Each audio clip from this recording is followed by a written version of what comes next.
This fine-looking gentleman on the right is Michael Knowles, and he's going to tell us about how atheism is a religion. So let's give this a listen. Atheists take so many things on faith. They believe that everything came from nothing. Well, That's not what atheists believe, but okay. you can't prove that scientifically. Everybody's got to serve somebody. And so the environmentalists have the original sin of pollution, and they... Dude, I love how he is so desperate to frame everything like his religious beliefs and is trying to make it seem ridiculous by doing so. As if he's not making his own religion out to be ridiculous by doing so. Okay. They have the sacrament of they sell indulgences in the form of those carbon tax credits, don't they? No. In certain versions of intersectionality, there's the original sin of privilege. There's actually the Gnostic metaphysics of transgenderism. No, I don't even know the Gnostic metaphysics. The Gnostics were like a group of religious believers before Christianity was fully formed into what it is, really. And they had some odd beliefs, but it was kind of the predecessor to Christianity. So he's saying that like transgenderism is a supernatural predecessor to Christianity? I appear to be a man, but the flesh is evil, and really metaphysically I'm a woman. That's not what anybody's saying. It's psychology, okay? Psychologically, people understand their identity differently than you understand their identity. It has nothing to do with metaphysics. You know, this is the same argument that Richard Dawkins gives, I'm sad to say. Talks about how it's a supernatural belief that trans people exist, that people can be trans. I appear to be a man, but the flesh is evil, and really metaphysically I'm a woman. I don't know what that means. You see all of these sorts of things crop up all of the time. Atheists, they pull away when you say that their religion is a faith. No, I just think you're fucking stupid is all. I don't pull away. What does that mean? You want to embarrass yourself, go nuts. How can we convince them of this point? Well, a faith is just believing something that you can't mathematically prove. Mathematically, or something you can't prove. It's belief in something. It's belief in things unseen, as the Bible puts it, right? All right, I will take that. I appreciate that he's admitting that his religious beliefs are not verifiable or provable. All right, go on. Is a faith. How can we convince them of this point? Well, a faith is just believing something that you can't mathematically prove. That's all faith is. And atheists take so many things on faith. They believe that everything came from nothing. I don't believe that, actually. I don't know. That's my answer. I don't know. I have no idea what happened. That doesn't give you the right to step in and fill the gap with whatever you want. It doesn't mean Buddhists can come in and say that, like, I don't know, Buddha created everything, or that the Hindu gods created it all, or whatever. You can't do that. It makes no sense. And aside from that, making fun of or discrediting one belief doesn't validate your belief. But all right. Well, you can't prove that scientifically. They believe that this amazing universe of ours of incomparable beauty, harmony, and order came about by itself. No, I have no idea how it came about, actually.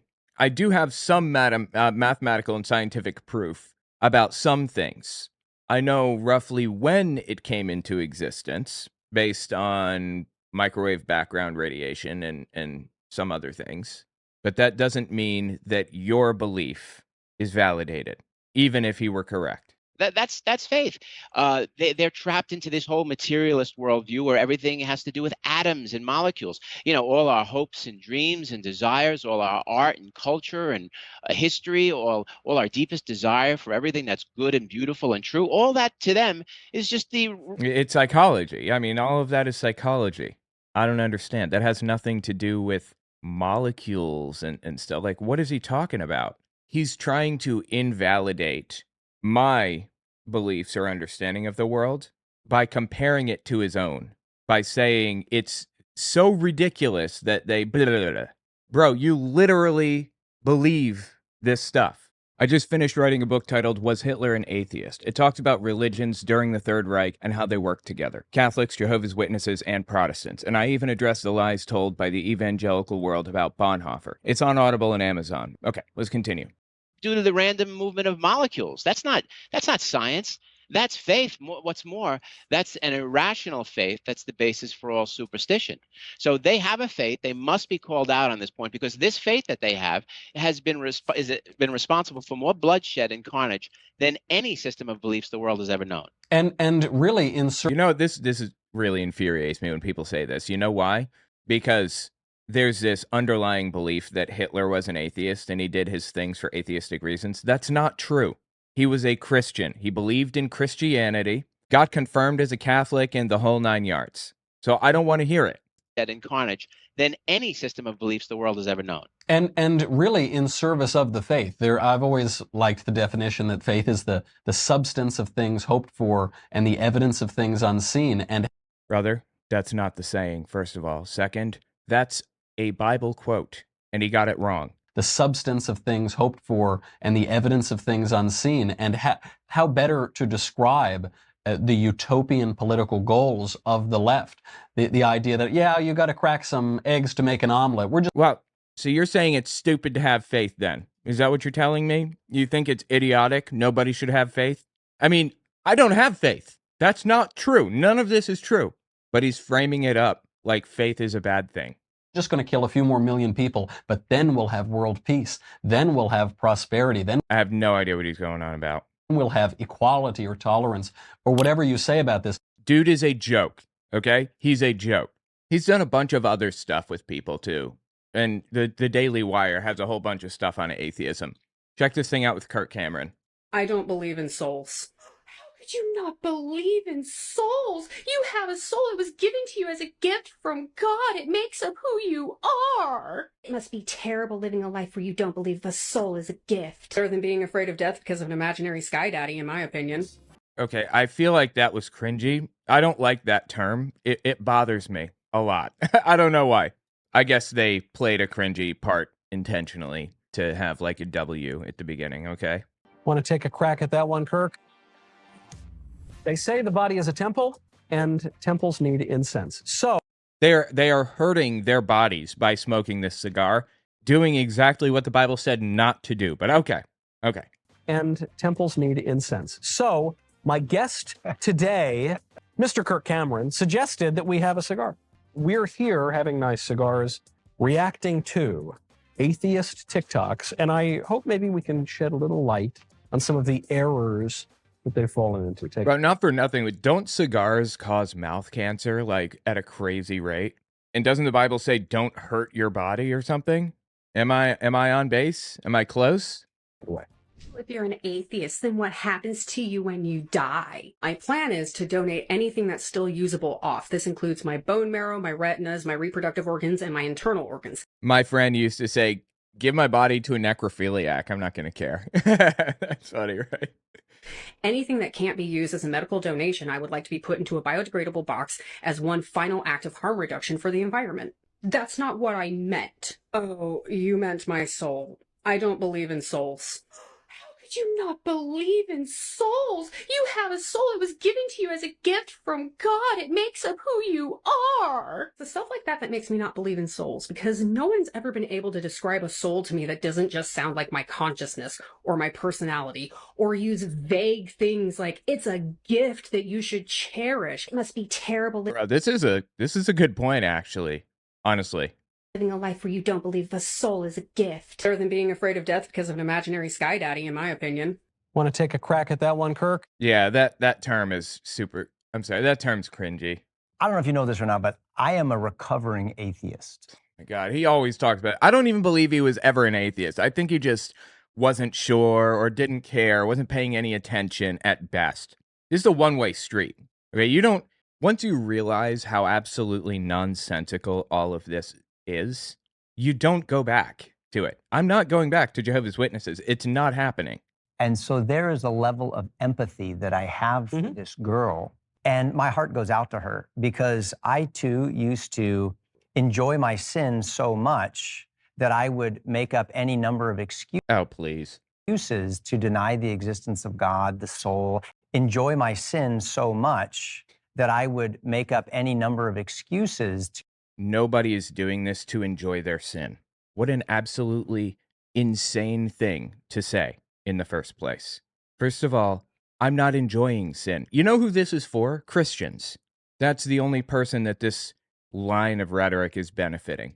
It doesn't describe reality in any way. It just makes Christians feel better about themselves. Well, why don't they want to worship a God? I mean, it's real, isn't it? Oh, they just want to sin. Okay, I was worried for a second. I was worried that there are people that don't believe it. To deny the existence of God, the soul. And there's a lot of great arguments out there. Look at Christopher Hitchens. You know, he could go all day long with most Christians. But at the end of the day, she made a comment about being afraid of a daddy figure. Daddy's home. Okay, this show, The Boys, this is not appropriate for Christians. They show all kinds of questionable stuff in this show. I wonder what that relationship with her dad might have been like. It's always the dad. Now, the point that she was making is that you need a father figure. You can't live without one. That's the problem. She's saying, I don't need some father figure telling me how to live my life or how to do things right. He just missed it, just went right over his head. To cause her to think that that's where we're going with all of this is to try to produce fear in the hearts of people for some abusive tyrant in the sky. That's not why I became a Christian. Okay, well, that's why some people become Christian, and that's kind of the premise of the whole belief system, isn't it? When I used to be an atheist, I was motivated by gratitude, not by terror. Give me. Oh my God, dude, this dude is a joke. This is just sad. It's just sad. Not by terror. Give me evidence of God not existing in this world. Which God? The Christian God? Yes. Do you believe in free will? Yes, I do believe in free will. Do you believe that God knows all? Yes, I do believe that God knows all. Okay. If God knows my future, if God knows the decisions I'm going to make, can I choose differently from what God knows I'm going to choose? This is the conundrum that John Calvin, was that his name? John Calvin faced in 1530, I think. It was immediately after Martin Luther did his whole split from Protestantism. John Calvin was right there along with him, and he created the Reformed Church. This is a contradiction, a conundrum. This doesn't make any sense logically. And John Calvin realized that. So he came in to try to correct it by creating predestination. You are who you are, and you will always be that, and you always were that. And you were created to be this today. Either you're going to be a Christian or you're not going to be a Christian. And at the end of the day, heaven is just going to be merging with God. That's kind of the Reformed Church belief. It was like the predecessor to Presbyterianism, basically. I think so. Yeah, I would say yes. All right, let's step back just a little bit. One more time. God knows my future. If God knows the decisions I'm going to make, can I choose differently from what God knows I'm going to choose? I think so. Yeah, I would say yes. Okay, well then God cannot be all-knowing.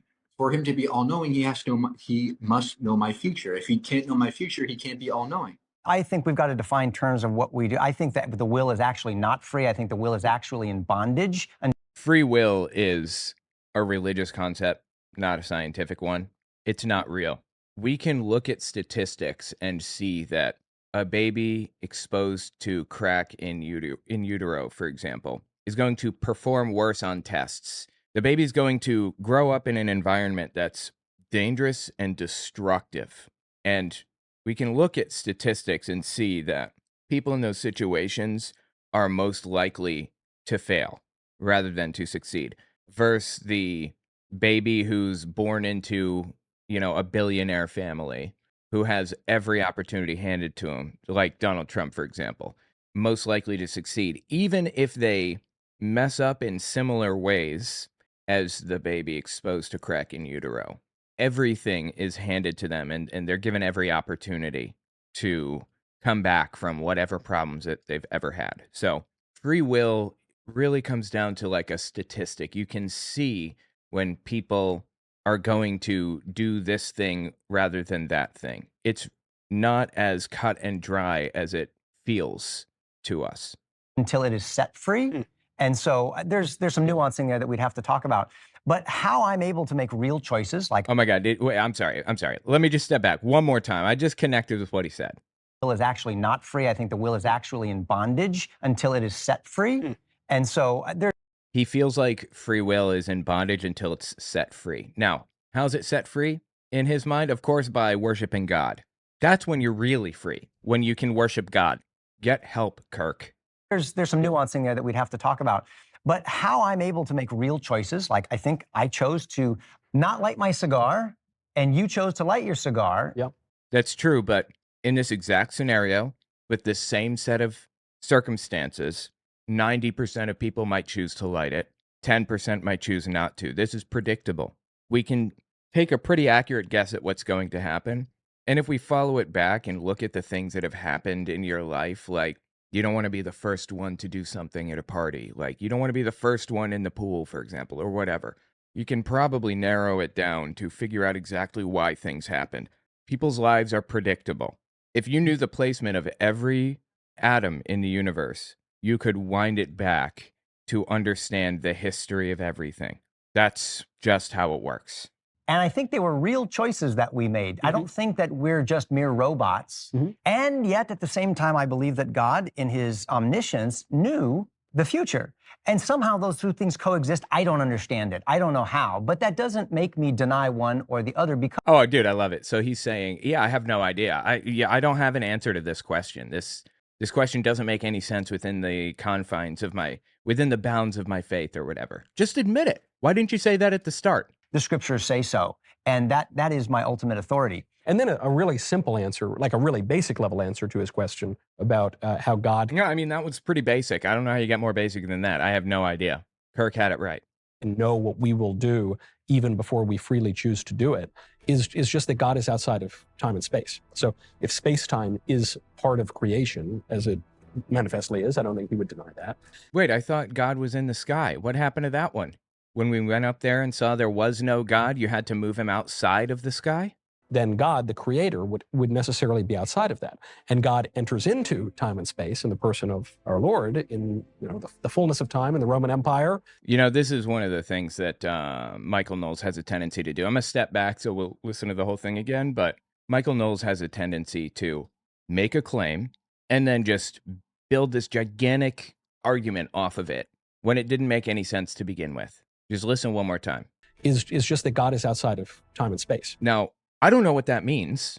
I don't know how that would benefit God or why that would matter in any way, shape, or form. But now he's going to build this whole big thing off of it, okay? So if space-time is part of creation, as it manifestly is, I don't think he would deny that, then God, the creator, would necessarily be outside of that. And God enters into time and space. I mean, God can live inside of time and space. Doesn't mean necessarily. He's just building this whole argument off of nonsense. And then he enters into time and space. I don't understand why any of this matters or what it has to do with anything at all. God, the creator, would necessarily be outside of that. And God enters into time and space in the person of our Lord in the fullness of time in the Roman Empire. I mean, you're hearing the music in the background, super sad and trying to grip your heart. But he's also outside of space-time. So that's how. It'd be... That you can't just say that's how and assume everybody knows what you're talking about. This makes no sense. What do you mean? That's how. That meant absolutely, literally nothing. It'd be, I guess, a way to try to conceptualize it is that God sees all of time at once, whereas we live in time because we're actually within the creation. Okay, well, I guess this is kind of I'm trying to make sense of this. It doesn't make any sense, but I'm trying to cobble together something. God is outside of time, so he can see all of time? That's an answer, I suppose. Kirk Cameron says, I don't know. Michael Knowles says he's outside of time, so he can see it all. There is no outside of time. There is no outside of space. There's no before time. They're nonsensical concepts. When people say, what came before T0? What came before the Big Bang? Nothing. There is no answer to that. It's like asking, why is butter jellyfish popsicle? There is no answer because there is no question. I guess he's never considered that. 3 reasons, among many, that I am an atheist. Oh, hey, I covered one of her videos on my channel recently. Have you ever noticed that most people are the religion of their parents? You'd think that if there was one super obvious religion, then everyone would have converted to that by now. But Yeah, she's an ex-Mormon, I believe. And look at him smelling his cigar, sticking it up to his nose and sniffing that bad boy. Love it. Keep sniffing that cigar. instead, most people are the religion that their parents are affiliated with. If there is a God, then he must be a really horrible person. It's not uncommon to hear believers say, "Oh, God saved my baby, what a miracle," even though that same God is completely ignoring all of the babies dying in extreme poverty across the world. It seems to me like God favors those who already live in affluent societies who have. She shouldn't have said poverty. Well, let me rephrase. She's doing fine, but Kirk Cameron and Michael Knowles are going to latch on to her use of the word poverty. Well, it's their fault. I mean, they shouldn't have, pull yourself up by your bootstraps is all. If you just pull yourself up by your bootstraps, then you'd be fine. What, are you going to blame everything on society around you? I mean, I'm nearly positive that's what they're going to do. Have access to great medical care. But if you bring this up to believers, they'll say some nonsense about how God has to test some people. There's also just no evidence that God exists. And sure, I've heard tons of personal anecdotes about miracles and seeing things that couldn't be explained, but to me, every time I hear a story like that, there's always a more logical explanation for the phenomenon. Some say the human body is evidence that God exists, but it's riddled with design issues. We get addicted easily, our eyes are too weak, we need surgery constantly. Yeah, see, that's just a test from God. God's testing you, you see. Before modern medicine, women died in childbirth. So the first point, she says most people are the religion of their parents, and maybe that's the case. Some people are unthinking about it or lukewarm even in their religion. I know a lot of converts. I don't know about you. Much of the world was converted. Yeah. Oh my God. It's completely irrelevant to the point. It means absolutely nothing. Her point is that people tend to be the religion of their parents. Are you not going to address what she said? You're just going to deflect into some random direction? Much of the world was converted. Yeah, absolutely. I mean, one of the interesting things that sometimes we don't think about is that Christianity started not in the United States with Billy Graham. It started in the Middle East. I mean, this started in the heart of a different faith, right? And so much so that the founder of it, Jesus Christ, was accused of blasphemy and was crucified. Is that why he was crucified? That doesn't sound right. Why was Jesus crucified? I'm just super curious now. I just want to know what the answer is to this. Why was Jesus crucified? It would take an entire book to answer it adequately, but I do want to say a couple things about it. The crucifixion of Jesus by the Romans is one of the most secure facts we have about his life. Interesting. Whenever anyone writes a book about the historical Jesus, it is really, really, really important to see if what they say about his public ministry can make sense of his death. If not, then you have a problem. For example, if Jesus is best understood principally as a great rabbi who taught his followers they should love one another and even love their enemies, why would the Romans execute him? Oh no, we can't have you loving us. To the cross with you. Or if Jesus were a Jewish cynic philosopher who taught his followers not to be invested in the material things of this world, but to share what they have and be concerned only with spiritual things, what would make that a capital offense? How many cynics were crucified? This is what Bart Ehrman is saying. He is an expert on this subject. I trust his opinion on this completely. What is clear is that Jesus was killed on political charges and nothing else. Many people seem to think Jesus ran afoul of the authorities because he committed blasphemy or offended the religious sensitivities of the Jewish leaders of his day, Pharisees or the Sadducees of the Sanhedrin. But in fact, the Romans didn't care a twit about Jewish blasphemy or about internal Jewish disputes about doctrine and or practice. Interesting. This is new information to me. Moreover, the record is crystal clear of what the charges against Jesus were. They were political in nature. He'd been calling himself the King of the Jews. He didn't mean it in a spiritual sense, and the Romans didn't interpret it in a spiritual sense. Being king meant being the political leader of the people of Israel, and only the Roman governor or someone the Romans appointed, like Herod, could be king. Anyone else who claimed to be king was usurping Roman prerogatives and was seen as a threat, if not a threat, at least a public nuisance. Romans had ways of dealing with lower-class peasants who were troublemakers, and public nuisances. There's the answer. That is why he was crucified. There's one little section left here. They crucified them. There are lots of reasons for thinking that this really was the charge against Jesus. It's completely credible contextually, since the Romans did not execute people for no reason at all, or for offending the religious sensitivities of other Jews. Moreover, and even more important, the charge is multiply attested in our various sources, Mark, John, at both trial and crucifixion scenes. More than that, it's not a charge Christians would have invented and inserted into these stories, i.e., it passes the criterion of dissimilarity. Interesting. The reason is clear. King of the Jews is not a term Jesus ever uses of himself in the Gospels, and it's not a term ever used of him by a Christian author of the first century. So why is the charge against him at the trial and the charge written on the placard at the crucifixion? Because it really was the charge. Fascinating. There you go. Bart Ehrman, 100% completely trustworthy, in my opinion. New Testament scholar. I mean, I don't need to defend another person's reputation or honor, but I hold his opinion and his knowledge in high regard. So there's your answer. He was not killed for blasphemy. He was killed by the Romans as a political figure. Also, she brings up the faith, right? And so much so that the founder of it, Jesus Christ, was accused of blasphemy and was crucified. Also, she brings up the point of theodicy, which you mentioned earlier, the problem of suffering. She says there's something unjust about this. People get sick and they die. But I guess then my question would be, how do you know that's unjust? That's right. She's just a...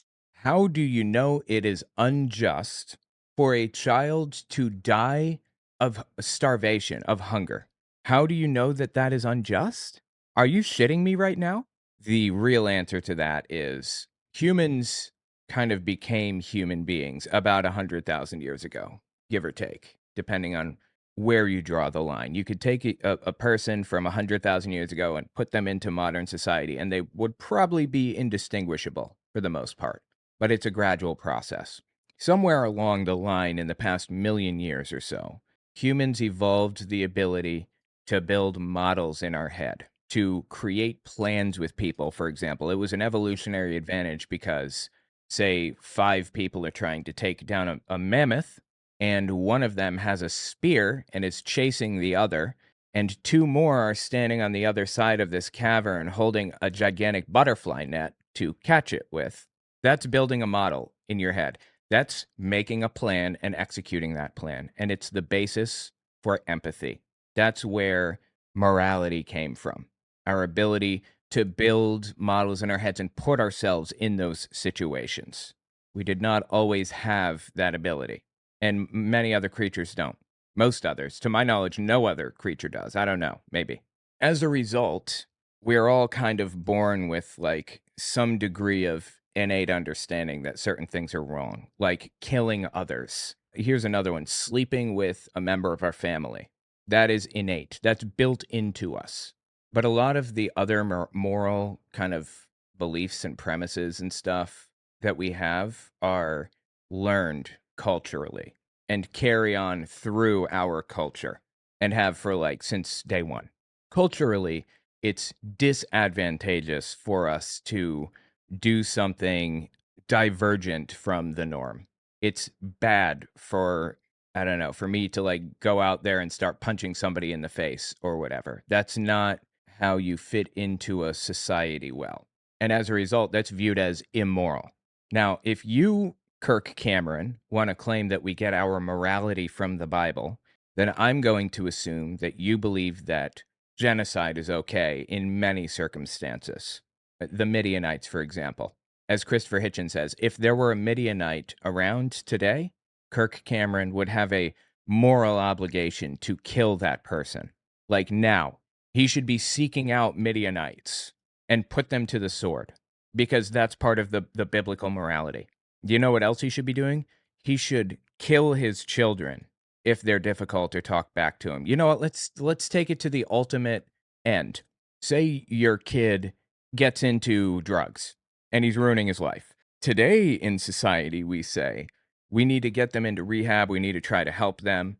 We need to intervene, put them in an inpatient facility or something, anything. In Kirk Cameron's version of morality, we should kill the child for rebelling against the parents. That's the ultimate form of rebellion, right? That's not just talking back to your parents, which is what the Bible said, but that's ultimate rebellion. They deserve death according to the Bible, right? Am I missing something? Kirk Cameron does not follow the Bible's morality. He follows cultural morality. What we have formed out to understand as a culture is the right thing, independent of what the Bible says. In fact, in contradiction to what the Bible says. He follows cultural morality while claiming that you follow biblical morality. No. She's just assuming there's such a thing as justice. She's also borrowing from the Christian worldview in order to make that statement. Yeah. So in a sense, she's like a kleptomaniac who's reaching into the house of the people she's disagreeing with, grabbing their stuff, and then framing an argument against them. Right. Oh, so it's a sin, it's thievery if you take moral ideas from other groups or cultures. Again, we don't get our morality from the Bible. Any of it. Literally zero morality comes from the Bible. None. The morality that we have that overlaps with the Bible's morality is complete coincidence. Like, don't murder. We've had that morality for millions of years. Don't murder. We know that. Well, 100,000 years maybe. And there have been nuances to it throughout history. Like, don't murder if they're part of your tribe, but it's okay if it's another tribe, for example. But there were nuances about it in the Bible too. You can keep slaves as long as they are outside of your group, your tribe or whatever. I don't even remember what the rules were for it. The point, though, is that Kirk Cameron is completely ignoring the nuances here and claiming that your morality comes from him and his belief system when it does not. His comes from our understanding of society and morality. We live in a I don't understand why they inserted that. fallen creation. And there is entropy, there is disease, there's all sorts of things that have come as a result of rebellion against the God whose existence you deny. What's happening to you? You'll see. You'll see, too. You'll all see. You'll all see. That is a disturbing thing to say. You'll all see. What is wrong with you? It's like he's wishing death on people. This is morality? This is him being moral? I do not pull my moral system from these people in any way. None of it. That is some whacked out shit right there. Really. I was recently doing an interview for my book, Born to be Brave, talking about revivals and great... Ooh, forward by Jack Hibbs. He is a monster. By the way, these people are white supremacists and neo-Nazis. People we're listening to right now, neo-Nazis. You know the kids at school who used to say the F word for gay people all the time, say the N word all the time, had shaved heads and swastikas carved into their skin. Yeah, they share beliefs with these people. No joke. Interview for my book, Born to be Brave, talking about revivals and great awakenings and spiritual comebacks of nations. And the interviewer relayed a quote to me from Richard Dawkins. And he was asked, what kind of civilization or world would you like to live in if you could choose any of them? Oh my God. Is this where Dawkins said that he's a cultural Christian? And he said, oh, I'd like to live in a Christian world. What is wrong with Richard Dawkins? Why would he say this? Why would he do this? The answer is a secular world, like the United States, for example, has a secular government, though Kirk Cameron doesn't believe that. There are secular societies around. You wouldn't want to live in a Christian world. Nobody would want to live in a Christian society, a Christian government. Trust me, like the Byzantines, for example, you don't want to live there. Or like later Roman society, I guess, yeah, Byzantines, I suppose, is probably the best example. You don't want to live there. The Holy Roman Empire, you want to live in a secular society who pretends to be Christian sometimes. And he says, but I don't care that whether or not people go to church and believe in the resurrection. I thought to myself, that is the most foolish thing in the world you could say. That is saying that you like a Christian world, but you don't care that church attendance is declining, is like saying that you like produce, but don't care that all the farms are shutting down. I'm sorry, man. That is one of the stupidest things I have ever heard a famous atheist say. I want to live in a Christian world. What? It's calling for an effect without a cause, which is kind of like the people who acknowledge the existence of the world, but won't acknowledge the existence of the world's creator. And we stick around for part 2.